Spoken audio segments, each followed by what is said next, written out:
ഇവിടെ ഒരു ചെറിയ ആൺകുട്ടി അവന്റെ മുത്തശ്ശിയോട് ഏത് സമയവും വെറുപ്പ് കാണിച്ചുകൊണ്ടിരിക്കുകയാണ്. മുത്തശ്ശിയെ തൊടാൻ പോലും ആ ചെറിയ കുട്ടി സമ്മതിക്കുന്നില്ല.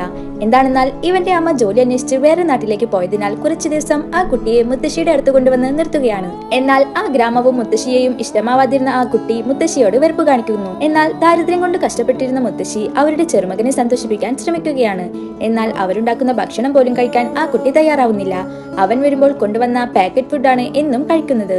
ഒരു ദിവസം ഇവന് ഫ്രൈഡ് ചിക്കൻ കഴിക്കണമെന്ന് പറഞ്ഞ് വാശി പിടിക്കുമ്പോൾ ആ മുത്തശ്ശി മഴ നനഞ്ഞു പോയി ചിക്കൻ വാങ്ങിക്കൊണ്ടുവന്ന് പാചകം ചെയ്ത് കൊടുക്കുകയാണ്. എന്നാൽ അതിഷ്ടപ്പെടാതിരുന്ന ആ കുട്ടി ദേഷ്യത്തോടെ കിടന്നിറങ്ങുന്നു. അടുത്ത ദിവസം മുത്തശ്ശി അവനെയും കൂട്ടി അടുത്തുള്ള ചെറിയ പട്ടണത്തിലേക്ക് പോയി കയ്യിലുള്ള ചില്ലറ കാശുകൾ കൊടുത്ത് അവൻ ഇഷ്ടപ്പെട്ട ഭക്ഷണം വാങ്ങിക്കൊടുക്കുകയാണ്. അതിനുശേഷമാണ് ആ പണത്തിന് വേണ്ടി മുത്തശ്ശി എത്രത്തോളം കഷ്ടപ്പെടുന്നുണ്ടെന്ന് അവൻ മനസ്സിലാക്കുന്നത്. അത് കണ്ടതിനു ശേഷം അവൻ എത്ര വലിയ തെറ്റാണ് ചെയ്യുന്നതെന്ന് മനസ്സിലാക്കുന്നു.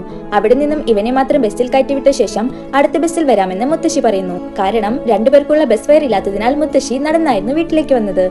അപ്പോൾ മുതൽ മുത്തശ്ശിയുടെ സ്നേഹം മനസ്സിലാക്കിയ ആ ചെറിയ കുട്ടി മുത്തശ്ശിയെ സ്നേഹിക്കാൻ ആരംഭിക്കുന്നു.